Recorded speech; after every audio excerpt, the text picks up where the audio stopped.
नमस्कार बच्चों, आपका स्वागत है आपकी अपनी कक्षा में। तो चलिए आज का हम वीडियो शुरू करते हैं जिसका विषय है संज्ञा। नाउन। तो आज हम संज्ञा के बारे में पढ़ेंगे। तो सबसे पहले संज्ञा की परिभाषा। तो संज्ञा किसी भी व्यक्ति, वस्तु, स्थान और भाव के नाम को संज्ञा कहते हैं। अब इसका उदाहरण यानी कि एग्जाम्पल्स, जैसे कि व्यक्ति, व्यक्ति हो गया पर्सन, तो यहाँ पे हम किसी का भी नाम लिख सकते हैं, जैसे कि निशांत, राजू, आपका नाम, है ना। और वस्तु, वस्तु मतलब थिंग्स। थिंग्स में यहाँ पे क्या लिखा है देखिए, कुर्सी, किताब, मेज, कलम आदि, ठीक है। और जगह, जगह यानी कि प्लेस, जैसे कि हैदराबाद, कानपुर, धानपुर, लखनऊ, कोई भी प्लेस, ठीक है। और भाव क्या होता है, फीलिंग्स, जैसे कि मिठास, बचपन, कड़वाहट, ये सब क्या हैं, हमारे संज्ञा के उदाहरण। अब आते हैं हम संज्ञा के भेद। भेद बोलते हैं टाइप्स, ठीक है। तो संज्ञा के कितने टाइप्स होते हैं, 3 प्रकार के संज्ञा होती हैं, जिसमें पहला है व्यक्तिवाचक, जातिवाचक दूसरा और भाववाचक तीसरा। अब सबसे पहले व्यक्तिवाचक संज्ञा के बारे में जानते हैं। तो व्यक्तिवाचक संज्ञा किसे कहते हैं, किसी भी विशेष व्यक्ति, वस्तु, स्थान, उसके नाम के बारे में जो ज्ञान हो वह व्यक्तिवाचक संज्ञा कहलाता है। जैसे कि एग्जाम्पल्स यहाँ पे देखिए, आपको नीचे 4 पिक्चर्स दिखाई दे रही हैं ना, ये सब आपका एग्जाम्पल है। जैसे सबसे पहला ताजमहल। अब हम ताजमहल बोलते हैं तो हमें क्या होता है, किसी पर्टिकुलर एक ही चीज़, क्योंकि ताजमहल क्या है, एक ही है ना, तो हमें एकदम से हमारे माइंड में क्या होता है, ताजमहल का पिक्चर आता है। अब मैं बात करती हूँ गुलाब। तो गुलाब क्या है, एक है ना। अगर मैं यहाँ पे बोलती फूल, तो आप फूल तो बहुत सारे होते हैं, लेकिन हम यहाँ पे पर्टिकुलर यानी कि विशेष किसी नाम के बारे में बात कर रहे हैं, तो यहाँ पे गुलाब। अब प्रखर शर्मा। प्रखर शर्मा क्या है, एक पर्टिकुलर किसी का नाम है। अगर मैं यहाँ पे बोलूँगी कि कोई लड़का है ना, तो लड़के में तो बहुत सारे हो सकते हैं, या किसी भी लड़की, तो कोई भी एक पर्टिकुलर नाम, तो इसलिए यहाँ पे प्रखर शर्मा एक विशेष व्यक्ति का नाम है। अब आता है लास्ट गंगा। तो गंगा क्या है, नदी है ना।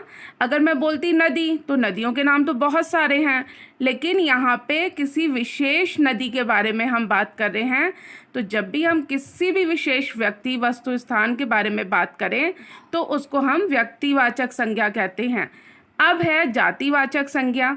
जातिवाचक संज्ञा किसे कहते हैं, जिन संज्ञा शब्दों से एक ही जाति, जाति यानी कि ग्रुप के सभी व्यक्तियों, प्राणियों, वस्तुओं और स्थानों का ज्ञान हो, वह जातिवाचक संज्ञा कहलाती है। अब देखिए यहाँ पे भी इसके 4 एग्जाम्पल्स आपको दिए हैं। तो सबसे पहला क्या है, पक्षी। अब पक्षी बोला तो यानी कि यहाँ पे पर्टिकुलर मैं किसी भी एक पक्षी के बारे में बात नहीं कर रही, मतलब बर्ड है ना, पक्षी मीन्स बर्ड। अगर मैं बात करूँ कबूतर, तो कबूतर क्या है, एक विशेष पक्षी का नाम है, तो वो हो जाता व्यक्तिवाचक। लेकिन यहाँ पे जाति यानी कि किसी ग्रुप के बारे में बात कर रहे हैं हम।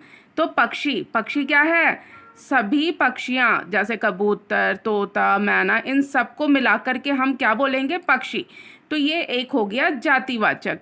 मेज है ना, तो मेज क्या हो गया, मेज भी जातिवाचक संज्ञा में आएगा, क्योंकि मेज क्या होते हैं, बहुत टाइप के होते हैं। मेटल का मेज हो गया, वुड का हो गया, आयरन का हो गया, ठीक है। और उसके बाद है सेना। अब सेना में क्या होते हैं, बहुत सारे लोग होते हैं, है ना। लेकिन यहाँ पे मैं किसी एक के बारे में बात नहीं कर रही हूँ, यहाँ पे पूरे हम ग्रुप के लिए सेना को रिप्रेजेंट यानी कि संबोधित कर रहे हैं। तो सेना भी एक जातिवाचक संज्ञा हो गया। और देखो लास्ट क्या है, फूल।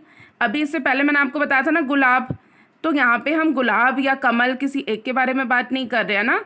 यहाँ पे ये क्या है, फूल का मतलब ग्रुप, तो इसमें कितने भी जितने भी हमारे टाइप्स होते हैं वो सारे आ जाएंगे। तो इसका मतलब हो गया ये एक जातिवाचक संज्ञा है, ठीक है। अब आते हैं लास्ट भाववाचक संज्ञा।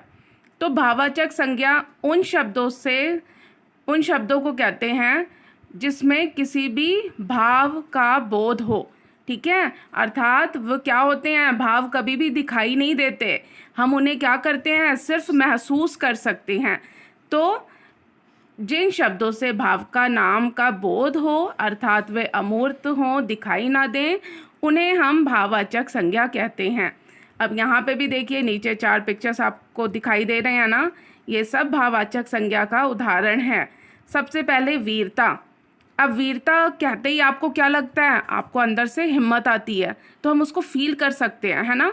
ऐसे ही बुढ़ापा। अब बुढ़ापा जब आप सुनोगे तो आपको क्या लगेगा कि कोई ओल्ड पर्सन है जिसको कुछ भी प्रॉब्लम हो सकती है, कुछ ऐसा, है ना। और मिठास। मिठास सुनते ही क्या लगता है आपके दिमाग में, चॉकलेट्स, मिठाई, ऐसा, तो आप फील करते हो ना उसको। हाँ। अब बचपन। बचपन सुनते ही क्या लगता है, हमारा चाइल्डहुड याद आता है ना, कि हम बचपन में क्या क्या शैतानियाँ करते हैं, है ना। और आप लोग तो अभी भी करते होगे ना। चलो ठीक है, तो ये हैं हमारे संज्ञा के तीनों भेद जिन्हें मैंने आप सबको अच्छे से समझाया। उम्मीद करती हूँ कि आप सबको अच्छे से समझ में आया होगा। तो धन्यवाद बच्चों। आपको कोई भी डाउट होता है तो आप प्लीज़ मुझसे पूछ सकते हैं। अपना ख्याल रखिए। Bye bye.